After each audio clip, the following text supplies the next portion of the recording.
एक छोटे से गांव में एक बुद्धिमान किसान रहती थी। उसका नाम राधा था। उसकी एक प्यारी बेटी थी जिसका नाम सुमन था।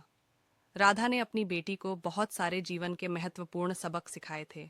सुमन, देखो, इस बीज को मिट्टी में अच्छे से दबाना है और फिर पानी देना है। जब हम मेहनत और सही तरीके से काम करेंगे तो हमें अच्छे परिणाम मिलेंगे। जी माँ, मैं ध्यान से करूंगी। राधिका और सुमन ने मिलकर बहुत मेहनत की। उन्होंने खेतों में बीज बोए और फसलों की देखभाल की। किसान जी, अगर आप मुझे अपनी जमीन बेच दें तो मैं आपको बहुत पैसा दूंगा। आप आराम से जीवन जी सकती हैं। धन्यवाद, लेकिन मैं अपनी जमीन नहीं बेच सकती। ये जमीन मेरे पूर्वजों की धरोहर है और हमें इससे बहुत कुछ मिलता है। अगर आप चाहें तो मैं और भी ज्यादा पैसे दे सकता हूँ। सोचिए, आप अपनी बेटी को अच्छे स्कूल में भेज सकती हैं। पैसे से सब कुछ नहीं खरीदा जा सकता। मेरी बेटी को मैं मेहनत, ईमानदारी और ज्ञान का महत्व सिखाना चाहती हूँ। राधिका ने अपनी जमीन नहीं बेची और अपनी मेहनत जारी रखी। उसने सुमन को सिखाया कि मेहनत और ईमानदारी से जीना ही असली सुख है।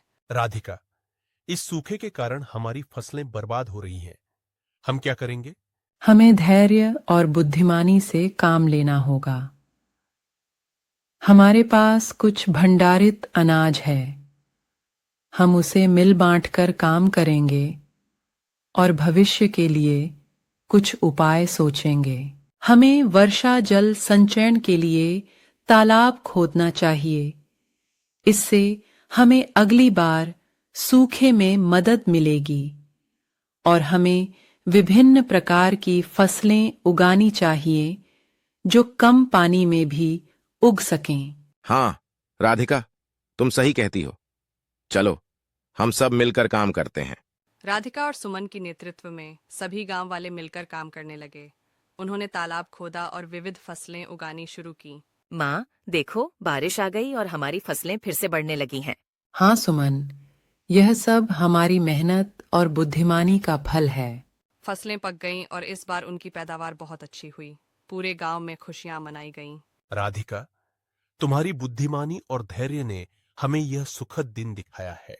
देखो सुमन, मेहनत, धैर्य और बुद्धिमानी से हम किसी भी समस्या का सामना कर सकते हैं।